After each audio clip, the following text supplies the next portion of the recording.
Welcome to the AFR Saints channel, where we provide you daily content on your favorite team, the New Orleans Saints. Do us a favor and hit that subscribe button. Be sure to leave your comments below and smash that like button.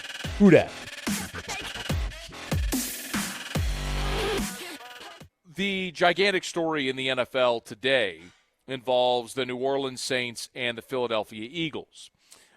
There have been a lot of people who've wondered why the Saints have been so passive in this NFL league year. They were very aggressive right away, signed Marcus May when it was clear they were not going to be able to re-sign Marcus Williams.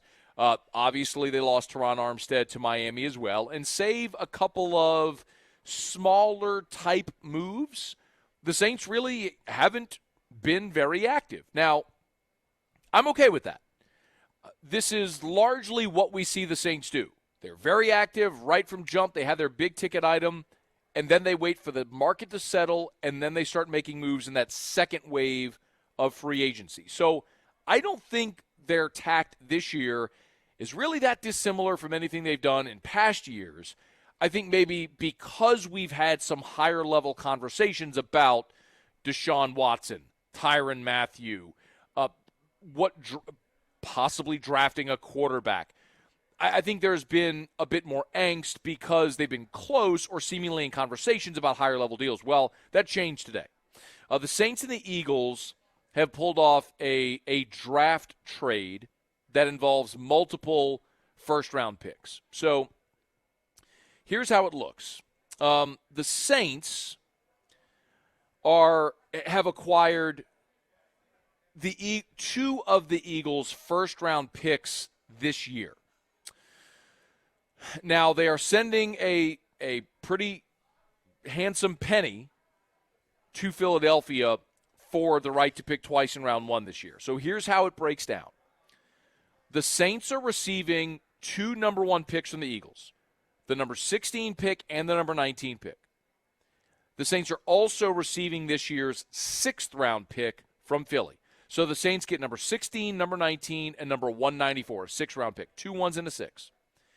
The Saints are sending to Philly the 18th pick in this year's draft, a third-round pick, number 101 overall, and this year's seventh-round pick. So a 1, a 3, and a 7, and next year's first-round pick and 2024's second-round pick. So essentially, the Saints are acquiring 2 1s in this year's draft in exchange for what amounts to a 2 and a 3. A 3 this year and a future 2. Let's call the 6 and the 7 a wash. Both teams end up with 2 first-round picks in this swap, and basically the Saints are compensating a 3 and a 2. This year's 3 and the 2024 second-round pick.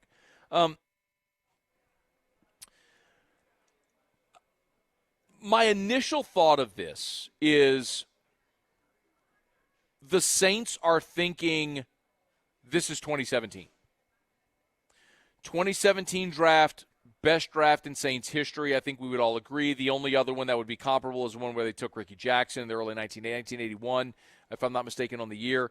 But they are sitting there thinking, man, 2017 is how they built the last half decade with Lattimore and Ramczyk and Michael Thomas and Alvin Kamara and Trey Hendrickson, where they hit on all these prospects. Marcus Williams, all these guys that became great players for this organization and did so on rookie contracts. So they were affordable. I think the Saints are looking at the roster right now going, without a quarterback and with our number one wide receiver missing the entire season, we still just went 9-8. We ain't that far away. Quarterback's back, healthy. Receivers back, healthy. Yes, change of the coaching staff. I'm not minimizing that. But in the past couple of years, you've lost Hendrickson and Williams, and you've started to see Armstead now. You've started to see guys who you can't afford leave in free agency, and it's time to supplement again in the draft with numbers. Now, you got to hit on those picks, which is the key. But the other part of that tells me that the Saints don't think the value in this draft isn't in the top 5 or the top 10.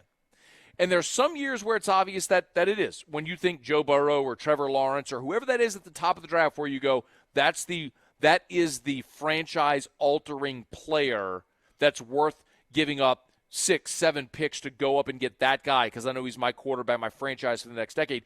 If you don't see that guy, I mean, we don't know what the Saints draft board looks like. So they could look at 30 guys that they have a mid to late first-round grade on. I don't know that number. I'm just saying hypothetically, okay, to where they have that grade on where they go, well, shoot, if we got 2 picks at 16 and 19, we're going to get 2 guys that we feel like have great value at that spot. Because invariably, there's going to be guys that fall that we have a high enough grade on.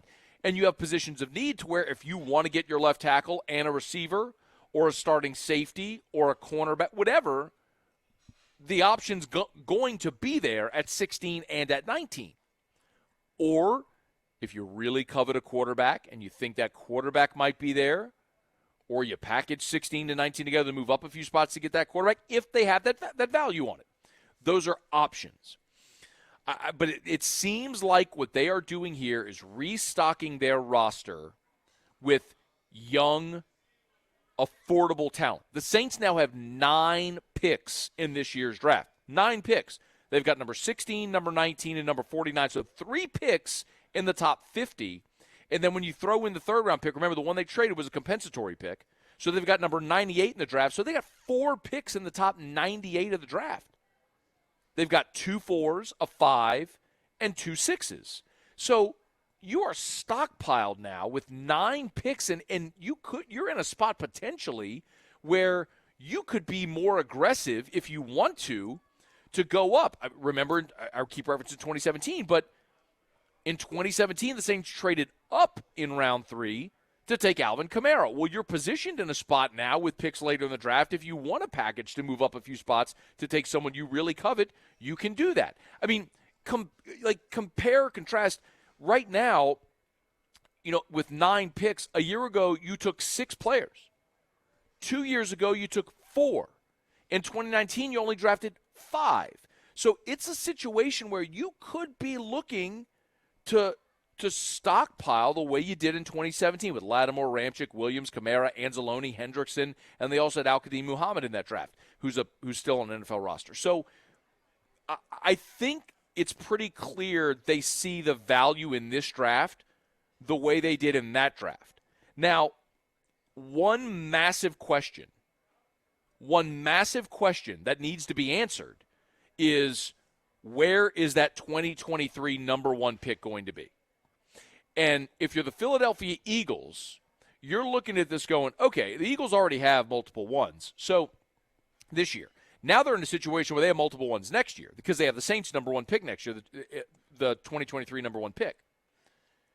Vegas has put Vegas has put the Saints early win total, at 7.5.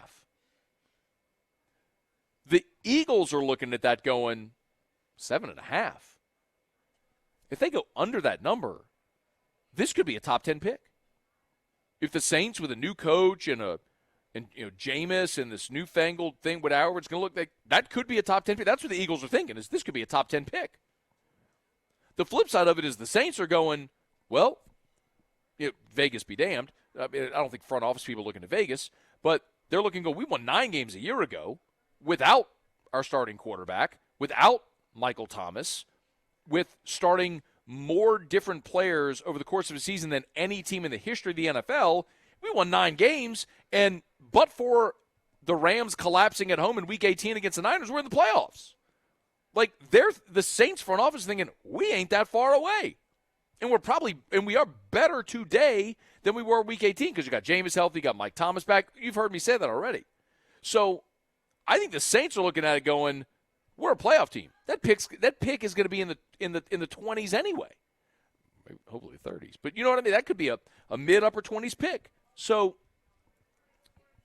I think the Saints are banking on having a good team this year and minimizing the value of that 2023 first rounder, thinking it'll be lower than the 19th pick which they have now in this draft, 16 and 19. And the other thing I'll say, and I know that a lot of you don't agree with me, and that's fine. I mean, this is just this isn't a right or wrong. This is really just what approach do you prefer? Are you aggressive? Are you conservative? Do you like blondes? Do you like brunettes? I mean, there's no right or wrong. But when it comes to the draft, I like the Saints' approach, which is we like that player. Let's be aggressive and go get him instead of letting the draft come to us. And that drives a lot of people nuts because the Saints trade up a lot. And they don't value quantity of picks largely. They trade up to take players they like. Last year, of course, they took Peyton Turner. We saw him do it with Marcus Davenport. It's just this is what the Saints do.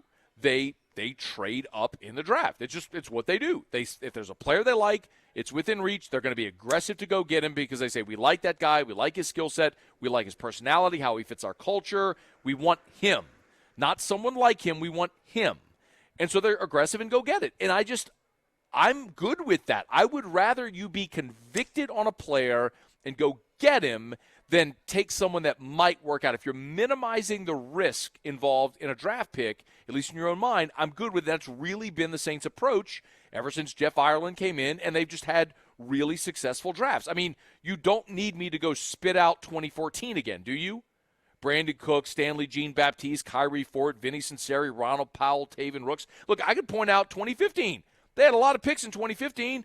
Andrews Pete, Stephon Anthony, Haoli Kikaha, Garrett Grayson, P.J. Williams, Davis Tull, Tyler Davison, Damian Swan, Marcus Murphy. You had a lot of picks. You used them all, and you've got two, because P.J. Williams, like 2 players from that draft are still on your team, Pete and P.J. Williams. I mean, I'm good with you saying, we like Alvin Kamara, let's go get him. And sometimes it works, and sometimes it's Marcus Davenport.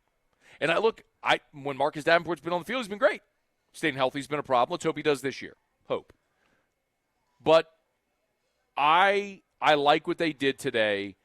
Obviously, we can't fully judge this until we see how it plays out in the draft and what positions they address. But if you use the 16th and 19th picks to get a left tackle and a starting receiver, I think most of us are going to be pretty pumped about the way that this played out because it's going to stabilize this team. It's going to make you better this year, and it's going to stabilize you long-term because you're going to get starting caliber players on affordable rookie deals. So that's the big news of the day. If you haven't heard, the Saints and the Eagles have pulled off a draft trade where the Saints now have 2 number 1 picks in this year's draft, number 16 and number 19.